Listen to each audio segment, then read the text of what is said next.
Сегодня говорится мы, они от Andrew, они напомнят Zacton, Cookie. Yeah, good evening. Thank you guys. It's fantastic. Versus Japan. To see all you guys here. Thank you. So today we are talking about the Hashan Bahithaj harvest that we did last year in 2025. So we're going to start with the video, as some of you may have seen. I don't recognize some of you, so I hope you guys enjoy the video provided by the Heritage Center and Ruben. So to give a big thanks and a round of applause for Ruben. So this is the video that we had last year, as you can see, and then you'll definitely see familiar faces in the video. If you look that way, those two on the top, we're definitely in the video somewhere. And then we'll go from there. I like the idea of showing the video to kind of catch everybody up to speed and just to kind of see what happened, how it happened. I always do feel like just watching something online, you're not going to get that full experience. So I'm going to pick on you two. Oh no, I want to share a story too. Awesome, great. Because from that, I always just want to take, like, what do we learn? My gaga butt would always tell me, like, everything. You have to learn something. Because if you don't, then you're not going to go anywhere. That was always her thing to me, which is to always be learning, always be learning. She used to tell me, I'm old and I still learn things from you because I don't know how to work my TV. And, I had to teach her how to the remotes and stuff. That's how it was. For myself, I'll start out with just a little bit. I need to get used to working with larger groups. I'm not used to working with large amounts of people without like a whole team as is. And in this case, I definitely feel stretched a little thin when you have to keep track of 50 people on your own. And you end up running around, going from little group to group, saying, are you okay? Is it okay? How are you doing? What does it look like? And then other people asking who've never gone to get Bahithaj, they come up and they're like, is this one okay? And I'm like, no, it's not. And then they have another one, like, are these okay? And it's just happening constantly. From one group over here and then to another group over here. It's always, I didn't realize, like, for some people, it might be difficult to really just, for me, I'm always out in the desert, and I've been that way for a long time. So for me, I'm like, oh yeah, I obviously, I can tell. But I never really thought about it with other people who may not be familiar. So having that time, and it was the first one, so I'm not trying to be too harsh, but in time, that knowledge grows with everybody. And then they have that experience, and it'll just kind of keep moving on. And if you have a story, I'll share it. take it away. I'll share it at the end. Oh, well. I would like to share it at the end. The end of the whole thing? The end of the presentation, yeah. Oh, okay, sure. So one of the things that I heard a lot of people talk about is that it's hot. and again, I think, like, yeah, it's always hot, but, we're used to it. I was overhearing quite a few people say how hot it was. Nobody really seemed to be getting, like, super dehydrated where they're suffering from, like, heat exhaustion or anything. But yes, it is very hot. And it's just how it is. That's why we had to get up at 4 in the morning to go do it. I mean, it's just a part of the process. I feel like that was another thing. Just being prepared. I know a lot of people. No vans. I could deal with the vans. And the car gets stuck. And there's cars and trucks getting stuck. But the one thing I noticed, apart from myself and another one who I specifically told him, nobody was anticipating that.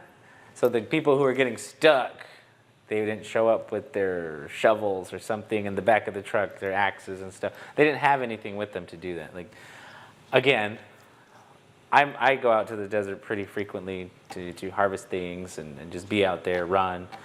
And for me, that's just second nature. I have a hard time just saying it to people because I'm just like, oh yeah, I got it. You know, like that's just always my thought.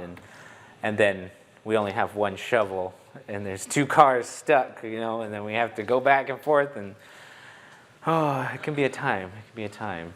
But you know, those things happen. I'm not saying getting stuck is bad. You know, I've gotten stuck I don't know how many times, and then it's just me digging my truck out with a stick.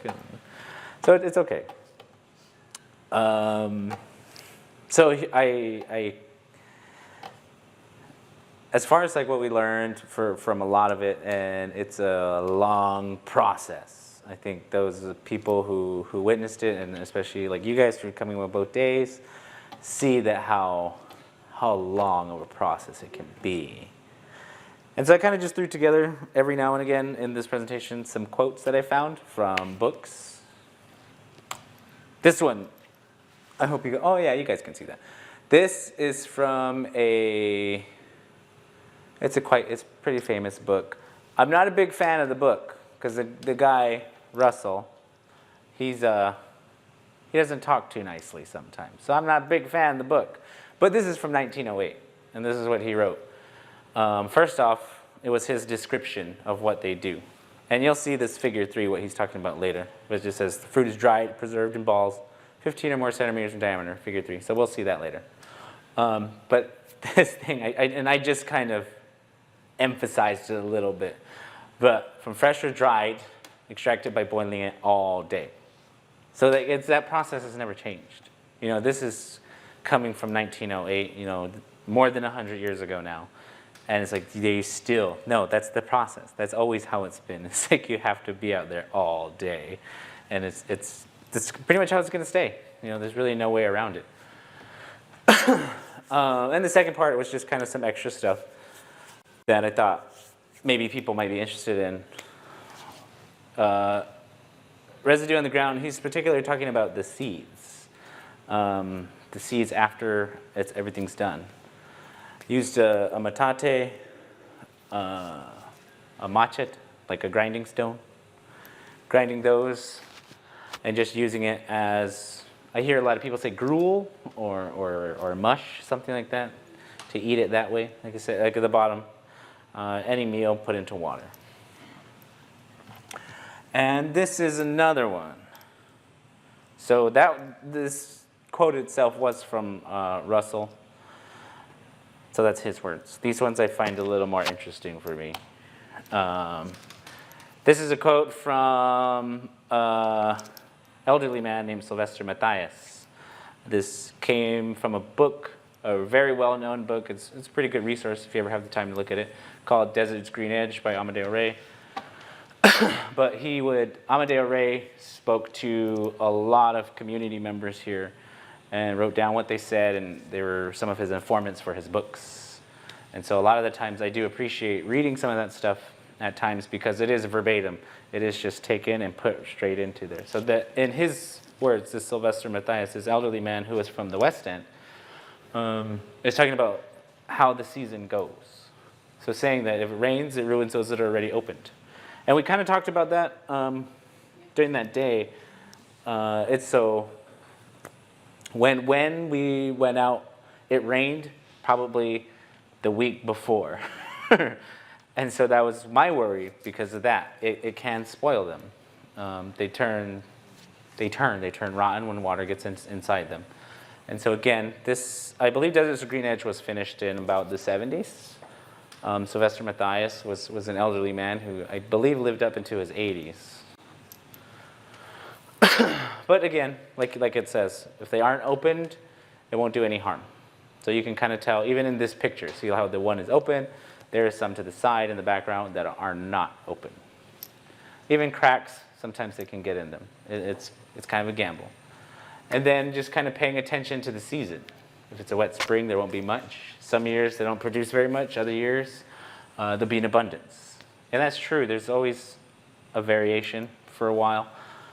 Having gone out myself for so many years, I will say maybe 5 years ago, even with the big group like we had in the video, 10 time 5 years ago, we wouldn't even got as half as much because there was nothing around. It was very bare. I like what you said just there, that reminder, to always be reminding. So a lot of my purpose to do, we had the recap session some time ago, and then for this one, I felt like it doesn't make sense. We're not even there yet. But I think it's good because we have that reminder and able to talk about it with each other and share with each other. Like I'm not saying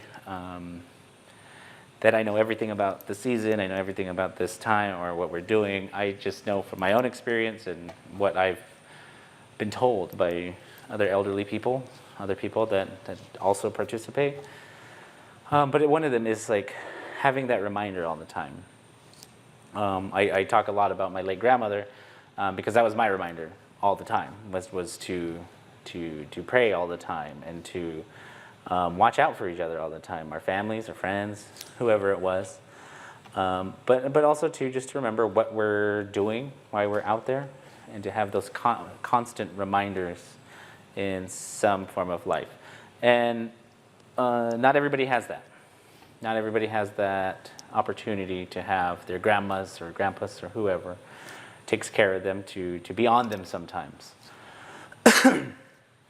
But as a reminder, one of the things that I thought was interesting, this is interesting for me at least, was our language. What makes, we can say, oh, the cactus fruit, but Hashan Bahithaj, what does that mean? That's pretty specific. You're talking specifically about the ripening of this specific fruit.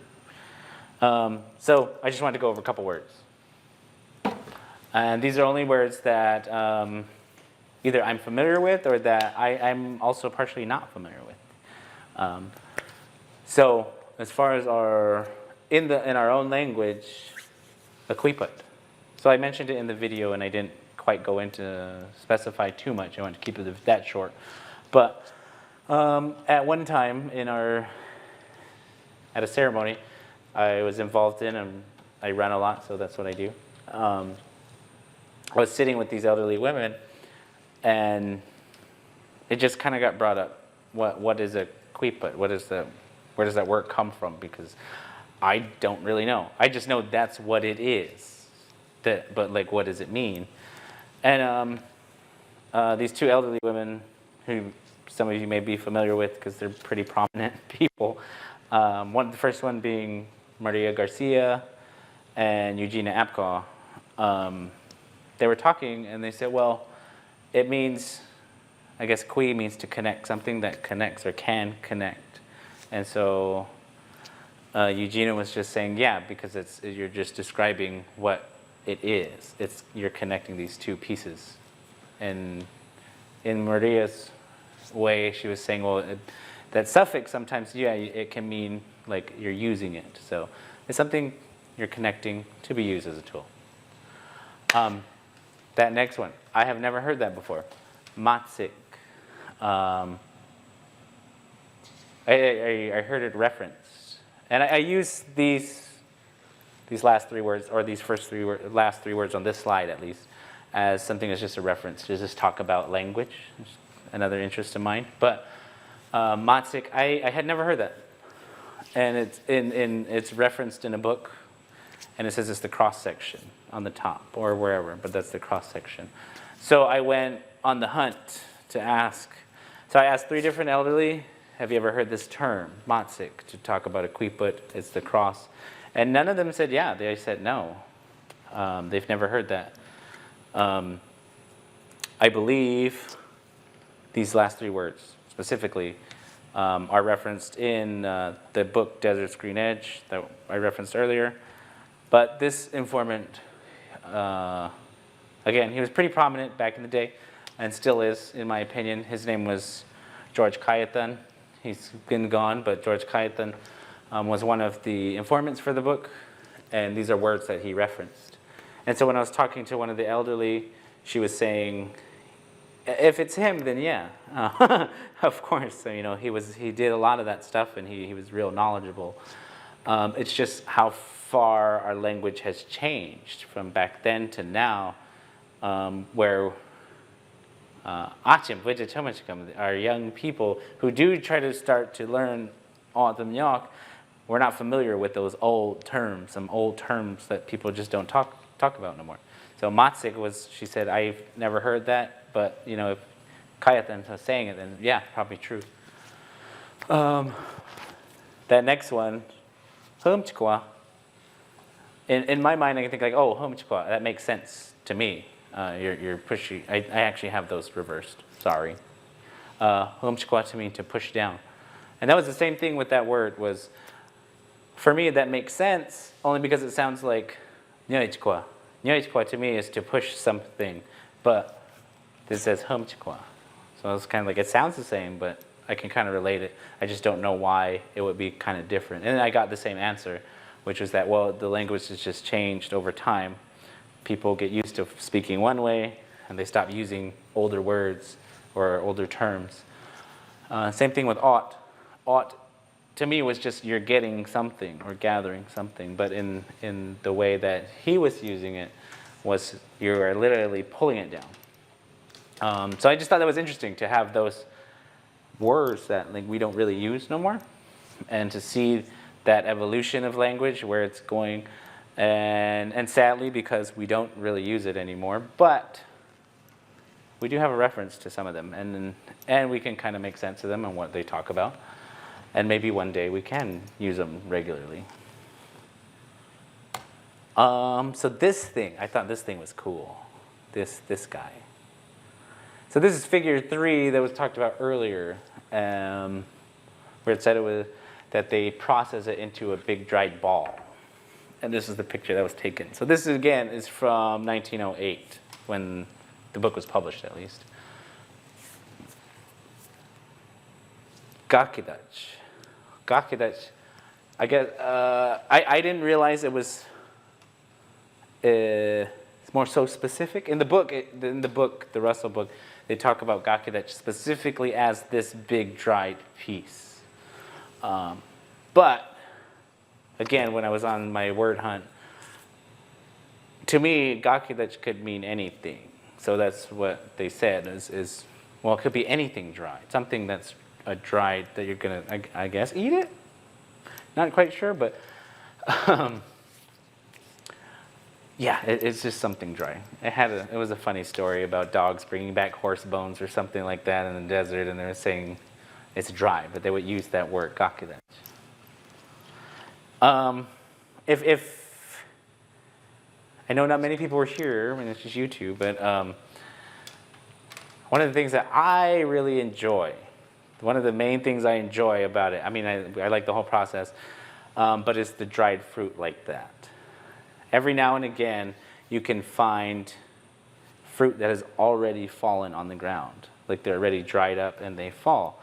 And they're kind of hard, but they're really, really, really sweet.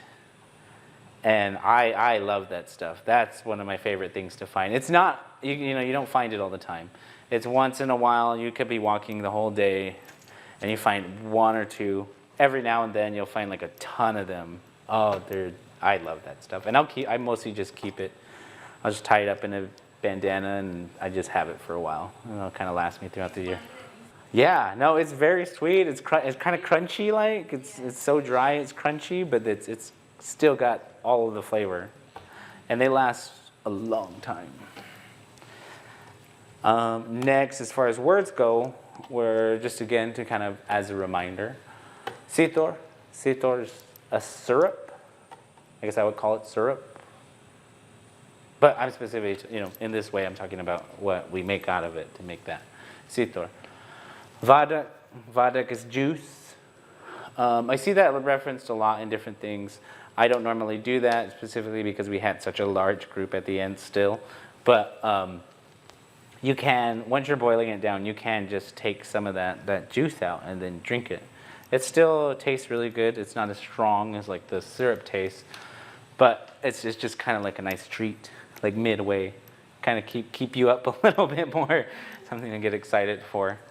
And then now the wine, I guess you call it, when it's fermented and used, Well, it can be used in many ways, but particularly a lot of people will reference using it in ceremonies, the wine ceremonies, or what people call the wine ceremonies, which I'll kind of talk about a little after. So those are just words. Voduk to me can mean any type of juice, if you just kind of talk about whatever juice it is. That's what my grandparents used to call everything.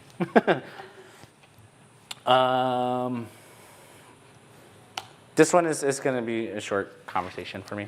I only have a little bit left. I didn't plan a very long one because I did want to kind of talk about what people's ideas were for this year. A lot of people call this an autumn New Year time. I don't really know where that comes from. I think it comes a lot from the books. It comes a lot from the books for people to say, well, that's what they said. I don't necessarily rely too heavily on what's written down, simply because it was written down by a white man. All the people who came and studied us, and they just might have made their assumptions and wrote them down. Whereas some of it's, for one of my practices that I do for myself, because I like reading, I read something about autumn, and then I go out and I ask like the elderly that I talk with or I'm close with, just to see, do you guys remember some of that stuff? And a lot of it's true. A lot of it's just them looking at something and there's these anthropology people writing about it at a later time. But still, other things are like, I don't know, they don't make sense. With this one, so in the video, I kind of touched on it, and I kind of just reiterate that same thing. For myself, I don't really see it. I don't really like saying Autumn New Year because, to me, that sounds more American. It sounds like how we celebrate the New Year. Everyone just goes out and they're like talking about their New Year's resolutions and what they're gonna do this coming year, things like that.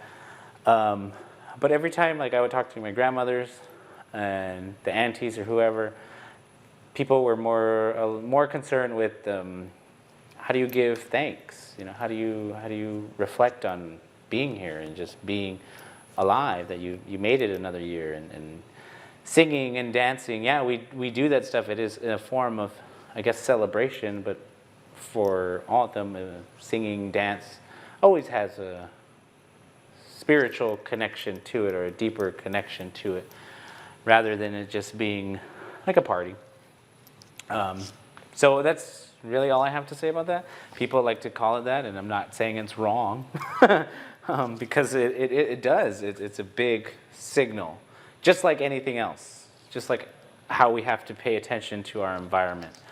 I like to plant stuff. I like gardening. I like doing that stuff.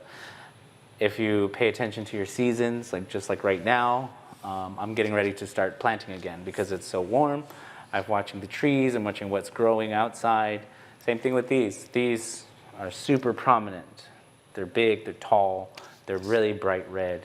It's a sign that, okay, this time has come again, just like anything. With anything as a sign in the environment, the frost from the winter, the rains, the spring rains, how it changes from monsoon type rain to winter rain. It's very light and it lasts a lot longer.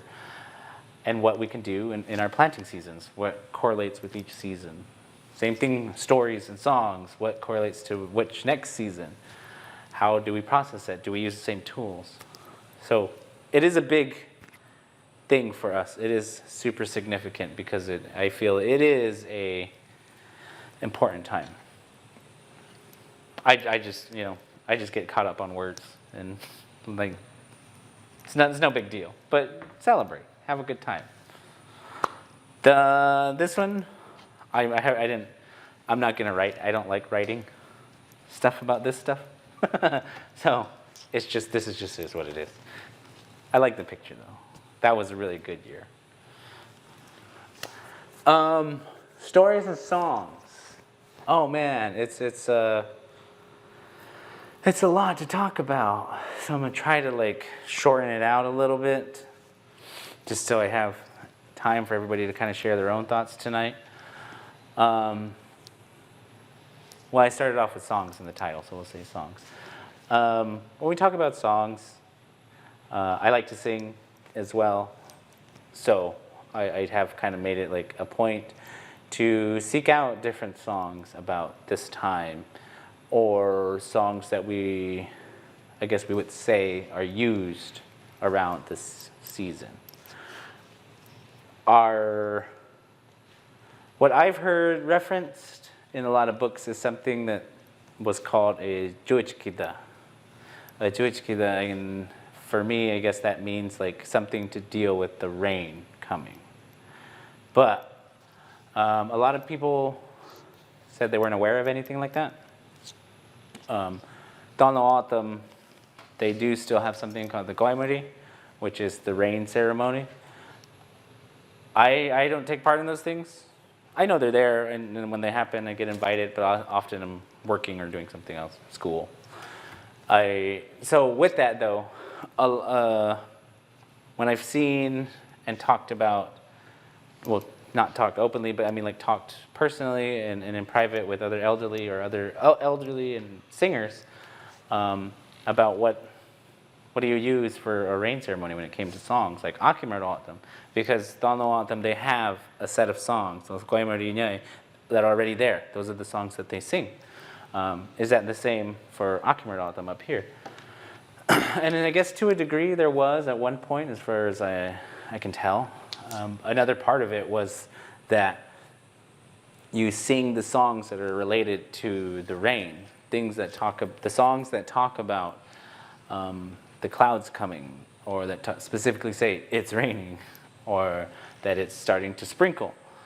Stuff that has to deal with the weather.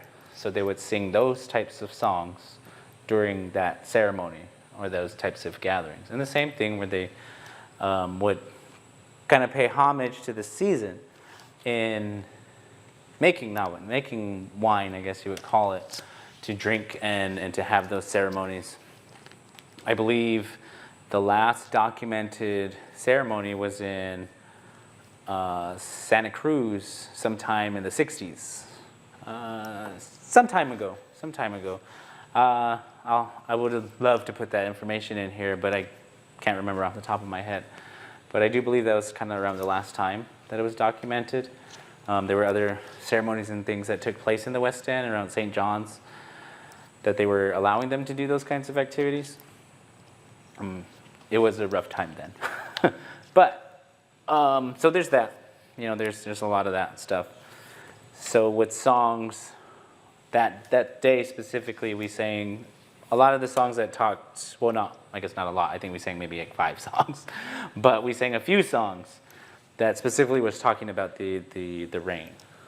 Songs that were in the Gigitor Nyai, the Swallowbird songs, the Tota Nyai, the ant songs, the Vajikot Nyai, those, Oriole bird songs.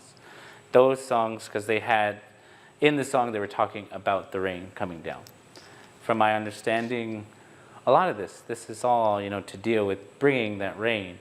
And for me, we can say bringing the rain, but again, in my own perspective, it's like it's bringing life, because we depend on those kinds of things, especially Hukyu, those people who had to go out and live off that stuff. And for myself, that's I guess eye-opening, is that it wasn't really that long ago. My grandmother talked a lot about the stuff that they had to do, and plants that they ate and had to go through, and having to hunt, her brothers having to hunt. Even talking about how my great-grandmother lived when they were young. So that's really eye-opening to me to think that's only, a generation or two just back that people were still actively doing these types of things and had that knowledge, but also it was just I don't want to say hard life in a sense, because that was how they lived, but it was something that was a part of their life where there was no real complaints. That's just how it was. Excuse me. Story-wise, there's a little. I have another slide, but I'll just show the slide. This is a little thing that I saw also in a book that was talking about Hashan, and and this was another elderly man from West End. Joe Giff. And they were in this, prior to this, I just used this little clip. Prior to this, they were talking about a picture of people shooting at a Hashan. They were like with guns. This was like way back in the day. And so it said it would be wrong because it's a person. And then it says in our way of thinking, it is a person. And that's where it comes from. In the stories, it's somebody who turned into a saguaro. So we don't really harm those kinds of things. Are you guys familiar with that? Is everybody kind of familiar with that a little bit? No, not quite? I can give you the Cliff Notes version, just the short version. So my understanding with that, and it's still pretty cold out, so I don't feel like I'm going to get attacked later. But my understanding with that was that in the stories that there was this woman, a young girl, who was really into thaka. And so she just wanted to play thaka all the time. But she ended up having a baby. And that baby got older. And she would often just leave this baby somewhere. She'd put him under a tree and go play thaka. And if you ever seen thaka, they play wherever. They'll just keep going. There's no grounds, I guess. There's no out of bounds. They just keep running and they keep hitting. And as that child got older, she would do that. She would give him the milk, give him something to eat, and leave him there and say, I'll come back for you later. And then at a time, she never came back. And there was a child who was just left there. And the other kids would come and make fun of this kid who was abandoned by his mom. And so they wanted to go to the village and because he was crying and whatnot. From there, he said he wanted to see a tarantula hole. So they were saying, why do you want to see a tarantula? He said, I never seen one, so I want to see what it looks like. And from there, they took him to go see a tarantula hole.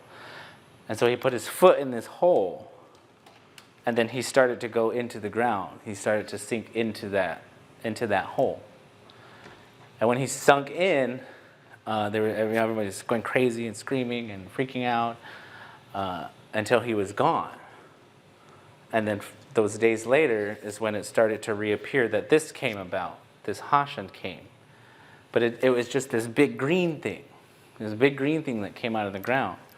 So the kids again came and they started poking it with a stick and throwing stuff at it, shooting their bows and arrows and all that kind of stuff, throwing rocks at it. And so it sunk back into the ground. And then when it came back up, then it had all these ha'i on there, those stickers, to protect itself. But still, people were doing the same thing. They come back at it, they were looking at it, saying, oh, it's so weird, it's crazy. And again, from that, it didn't want to be around people. So then it sunk back into the ground, and then it reemerged in the mountains, far away from the village. And that's where it's at now. There's little other pieces that I've heard about this story, but that's my short version of that story, a quick version of that story. That's where it comes from specifically. And so again, I never knew this man, but it is quite interesting to me to think like, I've heard that story when I was young, a lot younger. I'm still young, just so we're aware. And then to see that, like an elderly person from I don't know how long ago. I believe he passed sometime in the last 15, 20 years. But still, that to have that keep passing on, that kind of understanding of why we see it where it is, why it is the way it looks like, how there's more to the story, and like how the Bahithaj itself comes. But as far as what it looks like, that's how I understand it. But to know that it's a person. And it was one of those plants that, from my understanding, like it's there for us to use. There's plenty of plants that you don't use, or you can't just use because you want to, because it can hurt you. I've heard about certain plants that are medicinal, but you have to know how to use it. You have to know what you're doing with it. And you can't just go and pick it and start eating it or make it or boil it or something and drink it, because it can hurt you. There has to be somebody with that understanding and knowledge of how to process certain things. But as far as this one goes, was it doesn't do anything to harm you, to harm people, that it's there to help the people and be with the people. As sad as the story is, but I mean, we can just appreciate it. So that's all I wanted to share as far as that goes today. I know we have one story, but just something to think about, I suppose, is if you guys have any questions, I may be able to help answer. But again, I don't know everything. I'm fairly young, and a lot of my teachers, the way I started doing a lot of this is just because I seen it in the same way of like a video. You know, you see something and you want to try it out or something. I didn't really have people around me to just straight up be there to teach me and walk me through it. So I would do it on my own. I don't know if I shared it here or where, but I mean, some of you weren't here, so I'll just share it again anyway. So some years ago, when I started, I had been harvesting, but just like a lot of people, I go out and I take a few with my friends or my family, and then we just eat it. We didn't do the whole process. We didn't go out and cook it. We didn't ferment it. We didn't do anything of that sort. So I've seen it. I just didn't really know what I was doing. So I finally got the courage to do it on my own and just like, I'm going to try it. And first time I tried it, and I had this big old jar, and I was like, yeah, look at all this made. I made this whole big old thing. I didn't know it wasn't done. Like, it wasn't really done because I had a lot. And I probably only had a little bucket about that full that I was cooking, and I had this big old jar, and I was like, yeah, I made all this. This is cool. And then I took it to these two elderly people, and his wife, she looked at it. She didn't say nothing to me. She was just like, oh, okay, here. And she gave it to her husband. And her husband just kind of looked at it, and he opened it up, and he drank it, and then he just said, Bahithaj. And she said, how, Bahithaj? And then he just twirled it. You know, his face looked like that, and he kind of twirled it. And then my heart sunk, because I knew, like, something was wrong. Just looking at his face, you know, he was like, I don't know. But he told her, it's not done. He said, I'm still going to drink it, you know. A lot of those cookers like that, they're not going to waste something. They're still going to take it if it was a gift or whatever it was. He was still going to drink it, so he drank the whole thing. But he said, no, it's not done. It's not. It needs to cook longer. So I don't know how many more times I cooked it. And not that one. I just kept going out. I'd go and come back, cook it again, and then until I realized, no, it really does take all day. And I cooked I don't know how many batches within the next 4 or 5 years or so.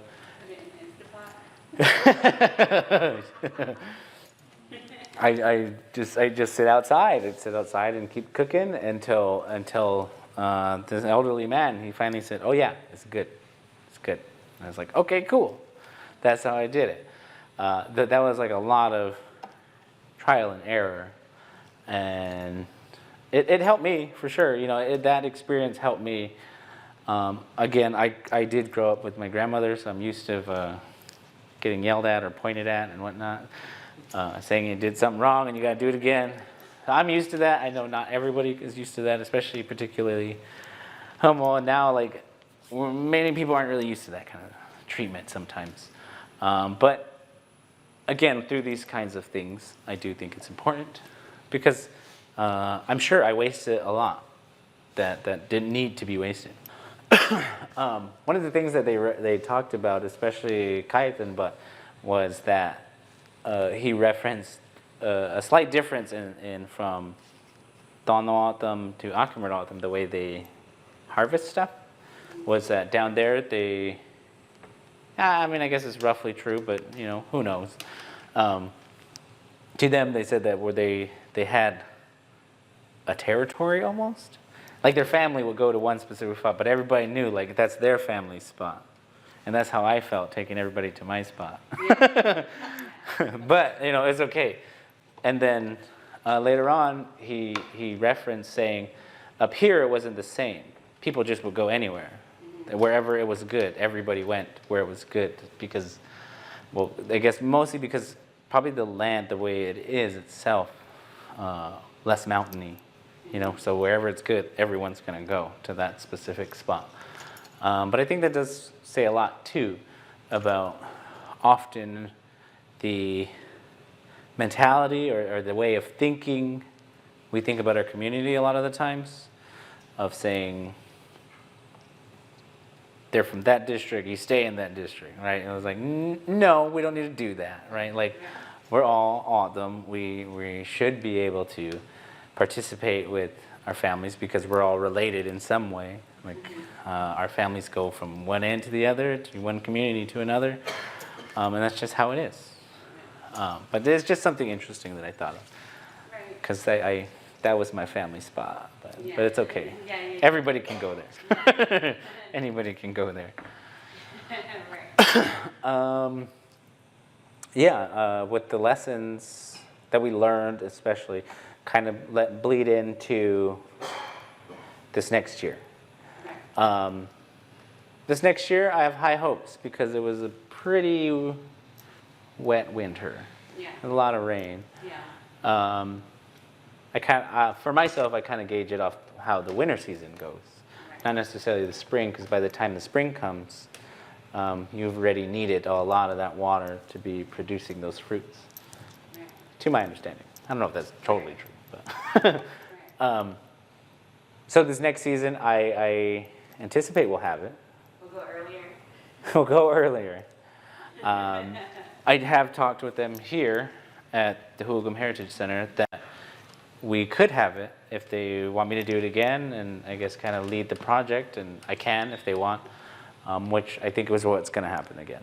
So I'm very excited to say that. I'm pretty sure we'll have it happen again. Probably the same locations, maybe some different ones. The location everybody saw was in Sacaton Mountains, leaving toward Casa Grande. There are some other places that I can think of, Comoctawak, Estrella Mountains. There's some areas out there that are kind of flat. Everywhere else is very rocky, a lot of hills, and somebody's gonna fall, and then I'm gonna have to go get them. Yeah, I won't be responsible for all of y'all's injuries. Well, they said you're going to sign a waiver. So, Yeah, I signed a waiver. Well, so hands washed. Don't get hurt. Don't get hurt. You're on your own. But I think it'll be an exciting time. I do want to try to expand a little more for myself. I guess maybe because of the way I learned a lot of these types of, I don't want to call them projects, but activities, I guess, was kind of rough. But that's not to say it's bad. One thing that I find a lot of the time is that we are given a lot of stuff automatically. We're like, here's the stuff, I'll show you how to do it, and we never do it again. But you already have everything. So we're still working on that. I think going out and providing people the time and space to make their kuiput was a good thing, and I think we're going to keep it that way, just because, again, it gives everybody a feel for like how to do the thing, without somebody just giving the stick to you, giving you a kuiput and saying, here, go out, when they don't realize like to have that maybe a day just to make their kuiput, just so your people are already familiar with the harvesting areas that we would go to, and it'd be a relatively short class that day, but come that morning or the following week or something. That's a great idea. That is something I've been leaning in towards. I just didn't want to make too many decisions because it's January, but still. I do like to plan, although understanding like something's gonna fall through. Now the plans go accordingly most of the time. I guess the other thing was, I wish there was more of you. I'm sorry, guys. No offense to all you guys, but I wish there was more of you guys because to speak. Well, there's you two. You were there. Bring your shovel. Day two was a big thing for me, because it's a lot of work. It's a lot of work. Yeah. Having to stand next to a fire when it's already 115 out is a lot. And you just keep stirring and stirring and stirring and stirring. But I think a delay kind of. We may have a dedicated crew, more or less, this next time. I think that would be helpful. Yeah. There was just so many people and Yeah, there's a lot of people. only one of you. We had people, but they were also fairly new. Yeah. So I'm not going to say it's their fault. Right. It's a learning process. Yeah. Yeah. The other thing was transportation. Could seem to be a slight issue. A lot of people didn't really know where to go, or their cars were really clean when they first got there. Didn't stay like that though. I don't know how that would go. Oh yeah. I don't care about their cars. They can be dusty. My truck's so dirty right now. Possibility to have some transportation, maybe not all, but some transportation. Leland. We'll talk about that later though. I told you if one of their cars gets stuck, they can come get it. Yeah. Go tow it. Yeah, just tow it out. They got the equipment. Everything else, like because it is like a community event, emergency services are aware of like where the locations are, and if it were to be really bad, like where we couldn't ourselves take it out or tow it out, then like other people would come to do it. Right. So those things are still there. We just don't really use them if we don't have to. I say I'm used to that. I can dig out a cut. But anyway, another part of it was just how long the day is, because even with the cars getting stuck, we'd still be out there probably Yeah. same amount of time. Just being out there can be a lot. I think this facility works out really well though. There's bathrooms, there's water, and those kinds of things. Shade, there is, people were able to come inside here if it was too hot for them so they could cool off. Right, people were coming inside. Yeah. I don't think I ever went inside, but. Yeah. So yeah, with the facilities is a big help. I don't think we would change using the facilities here. Yeah, the solstice day. And I think things were probably more aligned then to where the Hashan Bahithaj would ripen up right around that time to be right with that solstice time. That's why we kind of talk about those things together. I feel like the solstice is kind of like the main day. How like you said, like that's my understanding too. But the season itself is more like a season long, not necessarily a specific day, but it is a part of it. And so that's June 21st, I believe. The solstice day is June 21st.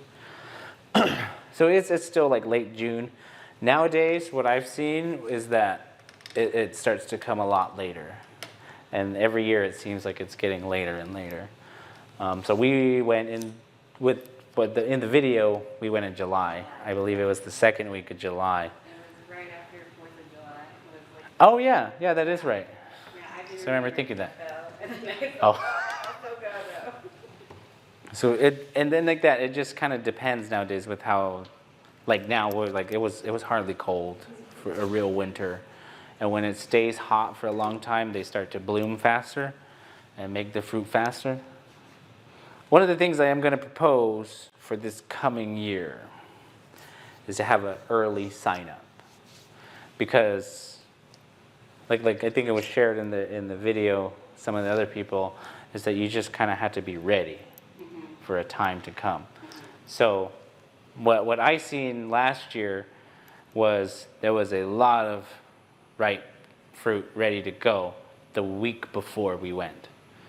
Then by the time we got out there, it was about half of what I had seen already. Even though we still got a lot. It was a lot. That was the most I have ever cooked down in one sitting. But if we went before, we probably would have got twice as much, or just as much in half the amount of time. So that's my proposal, is to have an early sign up, and so that I'll be checking, and I'm sure other people will be checking, and to see when we're gonna go out and have it be roughly in the time frame of about 2 weeks, to say, okay, now here's the date, here's the 2-week date. But just so that everyone is notified that, okay, it's in 2 weeks now. Because it does, 1 week to the next can be a big difference that I've seen. Because some days, I mean, you're battling with the birds, and the birds live out there, so. Those birds will take it all before you, because half the time, like you guys have probably seen, it looks real red and looks real nice. You pull it down and you hear that, and it's like just a little pop, and it's hollow. The birds already picked out the whole thing. Yeah, or you can smell it. It's all wood, like it's rotten. I will say that a lot of the things I've read, again, I don't lean too much under those, but some of the things that I have read was that a lot of the harvesting, yes, was done by a lot of women, particularly here, because tending to fields and whatnot. That's also like prime time for planting and harvesting your crops. So I think a lot of it probably was wild foods and stuff, was like a primarily women heavy, going out to collect. There's another book that's actually pretty good. I actually kind of enjoy that book. It's a book called Papago Woman. In that one, she's talking about her early life, and she says there would be camps in the desert, and she was Tanoatam. I don't remember from which village, but it was maybe Santa Rosa, maybe farther down. But in that book, she's talking about the summertime when the by-the harvest would happen, that a whole family would go out. So it was everybody. Not just the women, but like everybody, and she would see little fires in the distance, and you could hear people, or mostly the men, singing throughout the night, and then in the morning they'd go harvest before the sun came up. So I think everybody was probably involved. Like I say, I'm super young, so I don't know, but I would assume everybody's involved because of the process it takes. I mean, it's because having to bring wood, keeping up a fire, being out there. I imagine kids, you having to take care of kids. It's hot, stirring, all that stuff. And then it also starts to shift, from my understanding, to shift from, okay, we make sitor, and to start to make nawat, to make wine. Then it also kind of shifts in responsibility about who's in charge of making the wine, making the nawat. To me, that was the men's deal. The men made that, not the women. But it could, so like the roles start to change, and I think that's always a thing to like look at about. People will say, I don't particularly like to use the term patriarchy, just because it seems very modern. And if you look at a culture in modern terms, and you're only looking at stories from people who are not from that particular culture, they're going to view it a certain way anyway. And then we end up with terms like patriarchy, everything was run by men, and that sort of thing. But we had all kinds of roles. We had all kinds of things that made our families and our villages operate. We didn't have just one set of things that only guys did or those did. And then, I want to keep going on. But, yeah, roles start to change, other things happen. Because it's, again, for myself, there's the act of like going out and picking it and leaving the offerings for the birds and the other animals, and asking for that blessing and those prayers for rain. Being there is as, I guess, cultural or spiritual as you want it to be, because you're out there. You're out there doing it. From when you come back to cooking it down, the idea of you're pulling down the clouds. That's why these kuiput are so long. To watching why you cook it outside, because you want that steam and cools the smoke from the fire and the steam coming out of the pot to form those clouds, to help form those clouds, making those prayers go wherever they need to be. To the point where then you come to making the nawa, right? Then there's that part of it, how they cook that, or some just ferment it in a different manner, to have that drink and to often throw it up, because that's a part of it. So there is all, I feel like there's all kinds of points to it. Not to say one is more important than the other, it's just like some of it has kind of lost over time to be where we are now. And so it's just barely kind of starting to come back in pieces. So yeah, those roles I feel begin to switch over time until eventually, like, it'll, if it's meant to be, you know, it'll go back to the way it was. If it's not, it's not. But I think it is important to realize, like, that we all have a part in it. Oh yeah, it's definitely one of those things that I've seen written about a lot, where, again, where when you're talking about, like, the community itself, or our communities themselves, about where we are at, and a lot of it, things where we'll talk about substance abuse, alcoholism, those kinds of things, where then I guess a lot of the stigmatism from alcoholism in some way I feel kind of originated from, like, the wine, because people would see it and say it's bad, you know, they're just drinking and they're throwing up or whatever. But often, well, not often, but in that time, you know, this would happen once a year. Right. And again, grounded in spirituality and practice, rather than this is not somebody having a beer every day or whatever it may be. Unfortunately, you know, that leads into it later on. Everything I've read has said, when alcohol was introduced, then people would do the ceremony often and then keep drinking when they left. Right. And that's when things started to go bad. That's when people started to have problems. So it's good to understand that, yes, it is an alcoholic drink, but just like any other medicine from other indigenous peoples, including our own, that there's a difference there.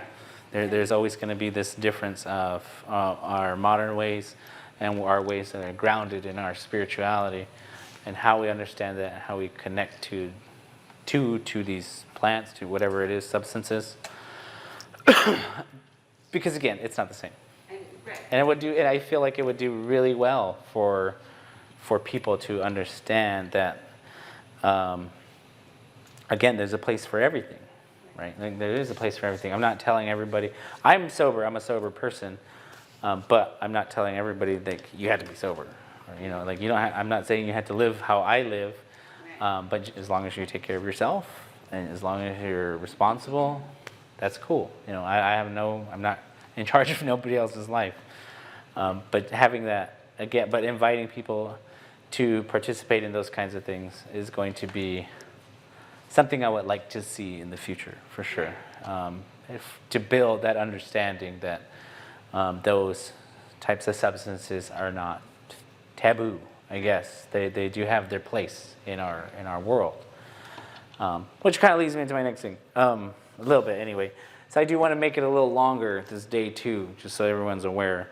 I spoke to these guys, I don't remember, sometime. Oh, camp out? Camp out. Camp out. Camp out. I do want to see, which I don't think it'll be too hard, I just got to ask, but hoping we have a longer day, a longer second day, because it's already long. Right. It's already long, and I don't like being rushed for time. A lot of the times I noticed people that second day, it was about every 10 minutes someone said, how much longer? I'm like, I don't know. It's going to be a while. And they're like, maybe 30. I just kept saying 30 minutes, so I have an answer. I knew that wasn't true, but I just kept saying 30 minutes. But that was a lot, because people just kept asking. It's over when it's over. Yeah, it's over when it's over. And that was the thing of, like, you can't rush those kinds of things. Yeah, I was just going to say that. Yeah. Like, you can't rush. something like that. Yeah, and again, that starts to affect it if you're more thinking on like the spirituality side of things. Yeah. That it's not about time. It's not about other things. If you want to be there, you can be there. If not, it's okay if people need to leave. Just it gets I gotta go make dinner. it gets We're to depending on me. gets to be a bit much when people are asking you what time, how much longer after every 10 minutes or so. But because of that, I thought about having just a two-it later on in the night, a dance for people to be at. Invite people to come sing and dance, even though it's probably hot. Nobody's not going to want to dance because they're all tired. But I'm sure somebody will drag people out there. Bring more viral pizza. Yeah, we'll have dinner there, because some people got to make dinner, Yeah. Maybe just come over here and eat dinner, or bring other people. Yeah, just to have those things here for people. Right. Again, the facilities are already here. It kind of adds more to it because it is. I feel like people may find it slightly boring because you kind of are sitting all day, and it's hot, and you get irritable, and it's hot, but you get used to it after a while. Granted, you're not going to be used to it the first or second time around, but if we have that time where people can come in the evening time just to share songs, share a meal, just as a last goodbye for those who weren't able to stay all day but maybe can come back later, something around those lines. Well, I think that's it, guys. Thank you, Heritage Center, Huhugam Heritage Center representative. But yeah, I firmly agree with a lot of what all of you have shared. In the way that using these events or gatherings as a way is, in particular, yes, it's teaching a specific skill or touching on a specific topic, but I guess the broader goal and in my eyes, the way I look at it, and in my own agenda is for sure the broader goal of actually building throughout the community or communities. Particularly because of that, there is a lot of this sentiment of, you guys are from Salt River, you guys are Vanuatu or Akchin or something, we can joke and say things, but then it gets serious at times. People really take those things serious and in a way where it's very I'm losing my words, but it's not good. I was just gonna say it's not cool. It's not cool. Yeah. I don't like.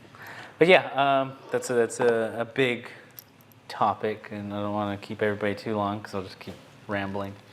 But yeah, I mean, definitely need stronger communities. If you just look at what's going on in the world right now with immigration and customs, those kinds of things, definitely stronger communities help keep each other safe and everybody else. So just keep that in mind, for anybody, having that love for each other, that respect for each other, that definitely leads into a lot of these projects, or that stems from these projects. Well, thank you guys for coming, and we will see you in the fall. No, summer. Sorry, it's a long day. I need coffee. Thank you.